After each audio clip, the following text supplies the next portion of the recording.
Oke, video kali ini sedikit berbeda. Di sini saya ingin berbagi pengalaman saya ketika saya melakukan isoman atau isolasi mandiri ketika saya memang dinyatakan menderita penyakit COVID-19. Jadi yang saya alami berdasarkan pengalaman saya ya. Jadi di sini saya hanya ingin berbagi pengalaman, bukan berarti saya menyatakan kalau hal ini pasti berlaku untuk setiap orang, tapi ini yang saya rasakan. Semoga video ini bisa memberikan gambaran atau semacam ya membantulah bagi teman-teman yang di luar sana yang mengalami gejala yang sama seperti saya. Jadi saya mulai saja ketika saya pertama kali menderita penyakit yang disebut dengan COVID-19 ini ya. Jadi ceritanya itu ketika pada tanggal 13 Juli, tepat dini hari, itu hari Selasa ya, 13 Juli itu sekitar pukul 1 dini hari, itu saya tiba-tiba demam. Dan demamnya itu benar-benar sangat, ya namanya demam, panas badannya ya, badan panas. Tapi di sini saya disertai dengan nyeri sendi.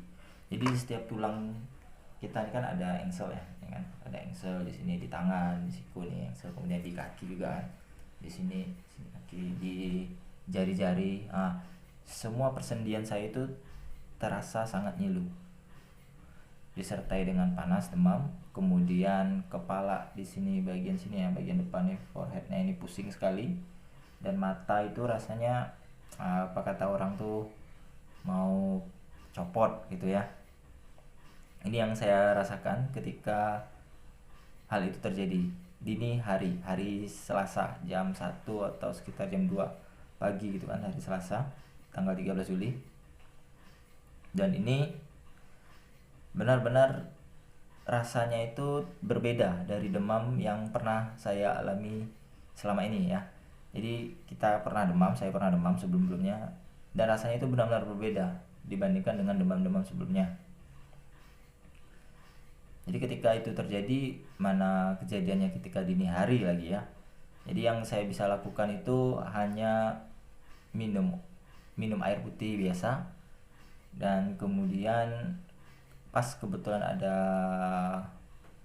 apa yang namanya vitamin C, tapi ini vitamin C nya itu vitamin C yang masih biasa ya, belum sampai vitamin C yang 1000 mg. Jadi nanti saya akan berbagi juga apa-apa yang saya konsumsi selama mengalami isoman. Jadi isoman yang saya lakukan ini benar-benar saya mengandalkan obat yang menurut saya berdasarkan gejala yang saya alami.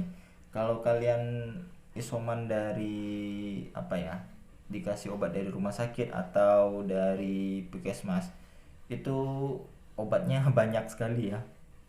Dan saya khawatir kalau saya minum obat terlalu banyak, nanti bukan malah apa ya, sembuh, tapi nanti malah sakit ginjal jadinya karena saking banyaknya obat yang harus dikonsumsi. Jadi ini obat yang saya konsumsi di sini hanya ada tiga jenis ya. Nah, ini. Yang pertama itu vitamin yang paling penting.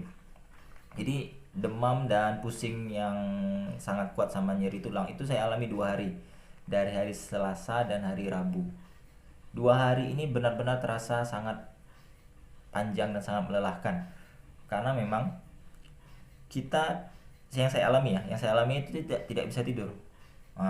Walaupun kepala terasa berat pusing, mata ini rasanya tidak bisa tidur. Harusnya kan kalau demam biasa minum obat, kemudian minum vitamin, nanti bisa tidur. Tapi ini yang saya alami selama 2 hari ya, itu tidak bisa tidur. Kalau hari ketiga dan hari selanjutnya itu sudah mulai membaik, sudah bisa tidur walaupun belum nyenyak total, tapi sudah bisa tidur nyenyak. Kemudian juga indera penciuman saya hilang di hari ketiga, itu sudah mulai hilang. Di hari Kamis, Jumat hilang total. Jadi kan Selasa, Rabu ini 2 hari yang sangat berat. Hari Kamis ini sudah mulai turun, Nah, indera penciuman sudah mulai hilang nih hari Kamis, dan hari Jumatnya ini hilang total indera penciuman saya. Berarti perlu waktu 4 hari, tiba-tiba hilang indera penciuman. Ini total sekali, tidak ada bau yang bisa saya cium. Sampai-sampai apa tuh namanya, minyak kayu putih saya tempelkan ke dalam hidung saya, itu tidak tercium sama sekali. Jadi benar-benar berbeda dari demam yang biasanya. Kalau demam biasanya kan pilek baru tidak keciuman atau tersumbat. Ini tidak ada pilek, tidak ada hidung tersumbat, tidak ada apa namanya, ingus ya, ataupun lendir di hidung. Tapi kita tidak bisa nyium. Nah, yang saya alami itu tidak bisa nyium sama sekali. Dan itu saya melakukan PCR di puskesmas ya, karena gratis. Kalau puskesmas, kalau di klinik atau di rumah sakit swasta lainnya itu kan berbayar 850 kok tidak salah. Nah, tapi sebelumnya saya sudah antigen dulu. Dan antigen saya itu saya lakukan hari kedua ketika saya demam. Karena kan kita kan apa ya, keperluan kantor juga pengen lihat apakah saya demam biasa atau demam yang disebabkan oleh COVID. Ternyata hasil antigen ya, swab antigen itu yang lewat hidung ternyata negatif. Cuman pas hari ketiganya kan saya kan mengalami mulai hilang indera penciuman. Kemudian hari keempat, hari Jumat benar-benar hilang. Wah, ini berarti ini bukan demam biasa. Nah, saya tanya ke puskesmas kenapa hasilnya bisa negatif ketika antigen. Pihak puskesmas mengatakan kalau mungkin alatnya itu kan tidak bisa mendeteksi apa katanya, nilai CT ya, CT-nya terlalu tinggi maka tidak terdeteksi. Jadi hasilnya negatif. Yang paling bagus ya emang swab PCR. Kalau perbedaan PCR dengan antigen itu, kalau PCR kalian nanti akan diambil lendir lewat mulutnya. Kalau antigen cukup dari hidung. Kalau PCR nanti pakai mulut, hidung sama mulut. Jadi ada 3 kali proses, hidung 2, kemudian mulut 1 kalau PCR. Jadi ketika di hasil swab PCR saya dinyatakan positif. Jadi kalau antigen memang katanya pihak puskesmas tidak apa ya, tidak akurat lah gitu. Kemudian untuk obat yang tadi saya minum, saya jadi kelupaan lagi. Obatnya itu nanti yang saya minum ya, ini yang saya minum. Ini berdasarkan gejala yang saya alami. Yang pertama itu saya minum Bisagrip. Bisagrip ini kan ada paracetamol, ada kloropenat sama apa? Penilepirin HCl ya. Kemudian kloropenamin ini untuk bersin-bersin sama demamnya serta sakit kepala ya. Jadi di sini yang ingin saya obati ketika minum ini, yang saya pikirkan itu adalah sakit kepala sama demamnya kan. Jadi minum ini kemudian ikut dikonsumsi juga vitamin D3 yang 1000 IU ya, vitamin D3 yang 1000 IU. IU ya, IU atau IU nih. Pokoknya seperti itulah. Jadi di sini vitamin D3-nya 1000 IU katanya. Kemudian ini namanya tablet kunyah. Jadi ini manis, jadi tidak pahit. Kemudian juga vitamin C yang 1000 mg. Vitamin C yang 1000 mg ini yang non asidik, artinya dia tidak menyebabkan asam lambungnya naik atau tidak menyebabkan mah gitu ya. Jadi non asid ya. Mana nih? Kok tidak fokus ya? Tidak apa-apa. Pokoknya ini non asid, jadi dia tidak menyebabkan mah. Untuk anak saya, jadi anak saya juga terkena ya. Cuman saya tidak melakukan swab kepada anak, jadi kasihan saja. Karena masih kecil, itu usianya baru 7 bulan. Sama anak yang satu lagi yang umur 5 tahun. Mereka berdua ini kan tidak bisa konsumsi obat. Jadi yang saya lakukan itu membalurnya dengan kunyit. Jadi seluruh badannya dari kening ya, dari kening mukanya ini sampai ke dadanya ini dibalur dengan kunyit. Karena mereka juga demam sama panas ya, panas, demam, sama ada juga kayak pilek itu, kayak bukan kayak pilek sih, tapi kayaknya hidung tersumbat atau yang tidak bisa apa ya, tidak bisa napas sih, tidak sampai ke tidak bisa napas, tapi lebih kepada hidung yang sepertinya agak mampet gitu, walaupun tidak ada lendirnya ya. Kemudian saya juga diffuser, saya menggunakan diffuser, jadi pakai minyak kayu putih. Jadi minyak kayu putihnya yang merupakan cairan diffuser, supaya mereka bisa lebih bernapas itu lebih lega gitu. Tapi ini tidak sampai sesak napas ya, tidak sampai sesak napas. Kemudian gejala yang dialami anak saya itu selain demam, dia mereka juga muntah sama diare, BAB ya, diare. Yang tapi intensitas yang paling besarnya itu di muntahnya. Kalau diarenya, BAB-nya ya lebih sering tapi tidak sering amat. Lebih ke muntahnya yang lebih banyak. Kemudian istri saya juga terpapar ya. Jadi sebenarnya yang terpapar nih istri saya dulu, baru saya. Jadi istri saya itu sudah kena duluan, kemudian dia konsumsinya itu kunyit. Jadi kunyit ini dimasukkan ke dalam air panas ya, diseduh dengan air panas. Ini ditumbuk ya, istri saya numbuk air kunyit atau dipotong-potong halus ya. Kalau ditumbuk juga lebih bagus. Ditumbuk untuk dilulurkan ke badan, kemudian diminum diseduh air panas, kemudian diminum nih kunyitnya ya. Itu yang dilakukan oleh istri saya. Dia tidak konsumsi obat kecuali vitamin. Jadi tetap mengkonsumsi vitamin D3 dan vitamin C yang 1000 mg yang non asid, jadi yang tidak menyebabkan asam lambung. Yang penting ya, khawatir nanti asam lambungnya justru naik kalau kita minum yang mengandung asid, yang bisa menyebabkan asam lambung naik yang biasa gitu ya. Jadi ini biar lebih aman saja. Kemudian untuk istirahatnya itu ya disesuaikan saja ya, karena kita juga punya aktivitas di rumah.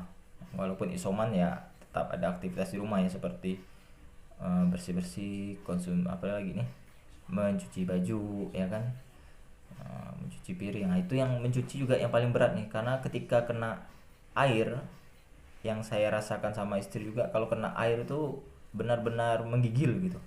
Jadi air itu seakan musuh alaminya penderita COVID.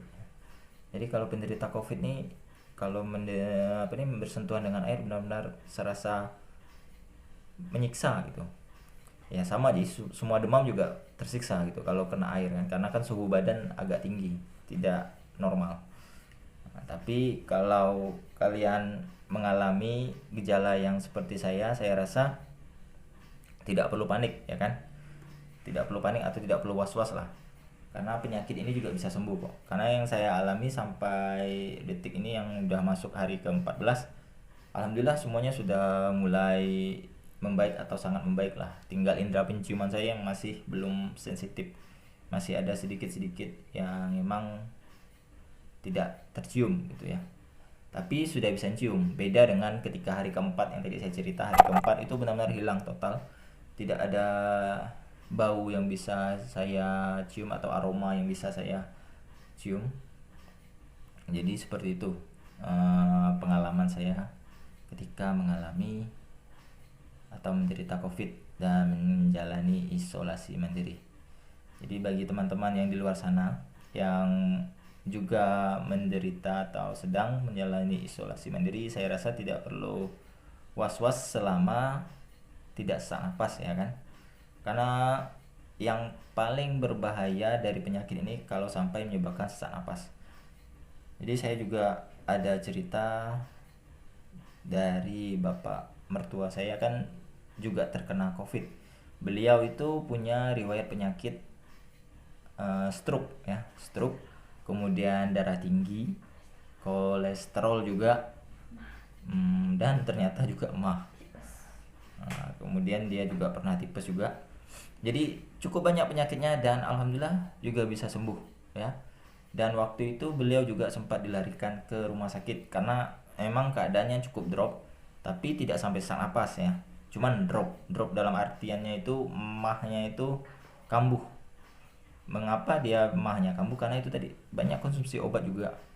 Karena ketika kita menderita penyakit ini kan obatnya kan masih samar ya kalau menurut saya, terlalu banyak gitu loh.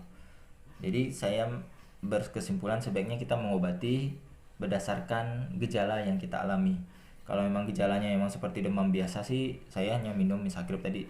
Nah kemudian ditambah dengan suplemen vitamin D3 yang 1000 IU tulisannya, kemudian vitamin C yang 1000 mg. Pilih yang non acidic ya, supaya tidak menyebabkan mah atau asam lambungnya naik. Dan beliau tadi saya ceritakan lagi, bapak mertua saya itu dari rumah sakit karena lemah, kemudian diinfus. Setelah diinfus memang sudah membaik juga. Dan di rumah sakit keadaan apa istilahnya, suasana di rumah sakit itu memang mencekam katanya. Jadi adik ipar saya juga cerita, memang di sana itu benar-benar banyak sekali yang mengalami sesak napas. Itu yang berbahaya. Dan selama di rumah sakit, bapak mertua saya tuh tidak mendapatkan ruangan, jadi dia itu duduk di salasar lobinya, duduk di salasar lobi, di infus gitu ya. Kemudian di sana banyak sekali korban atau penderita COVID yang memerlukan tabung oksigen dalam bernapas, jadi dia butuh alat bantu napas. Dan selama berada di rumah sakit, beliau menghabiskan waktu sekitar 6 jam ya. Itu siang ya, dari jam 1 sampai jam 7 ya, maghrib, aku udah salah pokoknya sekitar segitulah. Dan selama 6 jam itu sudah banyak korban yang berjatuhan, artinya ada yang meninggal. Jadi selama beliau duduk di sana, di samping kiri dan kanannya itu yang sesak napas nih ya, sekali lagi yang ini sesak napas loh. Sesak napas ini yang paling berbahaya dari gejala penyakit ini. Selama kalian tidak sesak napas, kalian tidak perlu panik dan tidak perlu khawatir. Dan kalaupun sesak napas, saya harap kalian tidak usah panik juga, tidak usah khawatir. Karena ada juga pengalaman dari beliau itu, ketika di sana ada pasien yang sesak napas, dia tetap memberikan semangat juga kepada penderita lainnya. Kita harus tetap semangat, optimis, tetap bernapas gitu ya. Jangan sampai hilang semangatnya. Khawatir ketika hilang semangat nanti tidak ada usaha gitu kan. Jadi sehingga tidak bisa bernapas. Dan alhamdulillah semuanya bisa sehat dan kembali pulih ya. Jadi memang kami sekeluarga ini banyak sekali yang kena dari pihak istri ya, terutama ya dari pihak istri. Waktu itu kan dari pihak istri kan ada adik ipar, ada bapak mertua juga kena itu ya. Jadi nyebar semuanya ini sampailah ke saya juga. Yang namanya penyakit ya menyebar lah, ini kan seperti demam juga, bisa menularnya cepat juga. Kemudian dari hasil hasil cek bapak mertua saya yang di Pontianak ya, itu katanya sih ini virus varian tipe D, COVID tipe D, karena darahnya itu lebih kental katanya. Jadi kan bapak mertua sempat diinfus, kemudian dicek darahnya apa segala, katanya dari hasil labnya atau hasil pemeriksaannya itu ini varian tipe D. Jadi emang yang katanya paling parah ya. Saya juga merasakan juga emang tidak seperti demam biasanya, untuk sendi-sendi tulang saya ngilu itu sama pusing di kepala saya yang sangat luar biasa itu.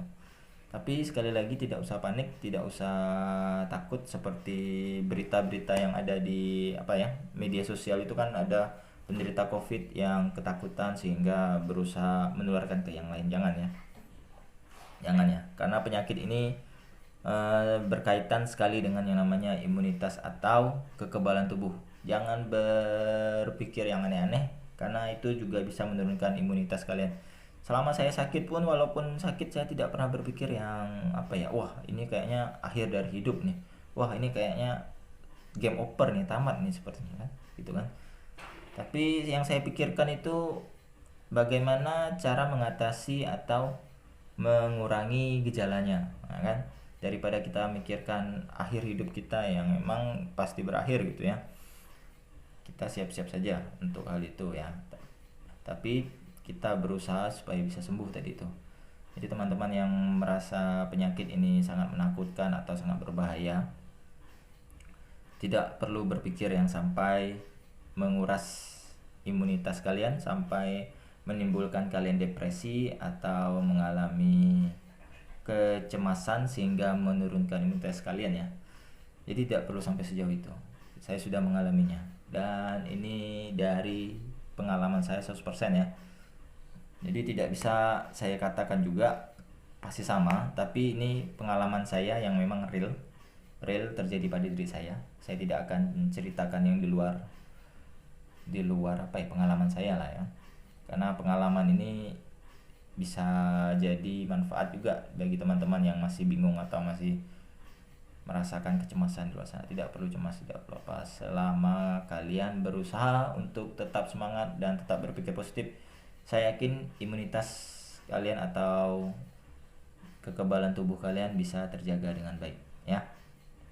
Tetap optimis, berdoa, berusaha sehingga hasilnya bisa sembuh. Oke, tetap semangat. Semoga video ini bermanfaat ya.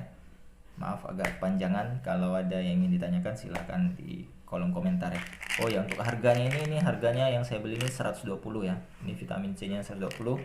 Kemudian vitamin D3 nya ini, vitamin D3 yang 1000 IU ini 90.000. Ini ada 30 tablet ya, 30 tablet. Ini juga 30 tablet. Nah, yang Misagrip ini 3000 ya. Ini saya habiskan 2 keping. Jadi ada 8 tablet. Kemudian yang ini kunyit ya. Kunyit ini kalau tidak salah sih 1 onnya 2000. 1 on 2000. Tergantung daerah lah. Nah, jadi kalau kalian sakit jangan lupa vitaminnya diminum ya. Ini yang paling penting karena ini yang saya rasakan bisa mengurangi pusing saya. Nah, jadi kalau untuk penderita COVID atau penderita penyakit yang seperti ini yang berkaitan dengan virus, ini yang sangat membantu vitamin. Kemudian ini untuk mengurangi gejalanya seperti sakit kepala sama demam, bisa grip. Kemudian untuk konsumsinya ini 1x1 ya, ini 1x1, ini 1x1 hari. Nah, ini normal lah 3 kali sehari ya. Kalau kunyit, ini kunyitnya bisa kalian konsumsi 3 kali sehari ya, atau selama demam. Nah, jadi selama demam itu kalian konsumsi saja biar imunitas kalian tetap terjaga. Ini obat alaminya, tapi tetap konsumsi vitamin ya. Vitamin supplement tetap dikonsumsi karena kita butuh yang namanya vitamin D3 sama vitamin C. Oke. See you again di video selanjutnya. Oh ya, satu lagi. Berjemur ya, jangan lupa untuk berjemur ya, berjemur ketika jam 9 katanya, dari info-info yang beredar dari jam 9 sampai jam 11 kalau tidak salah. Kalau berjemur itu nanti vitamin D3 alami dalam tubuh bisa terbentuk. Kalau ini kan vitamin D3 yang kita dapat dari suplemen makanan. Kalau yang alami dari berjemur ya. Oke, see you again. Tetap semangat.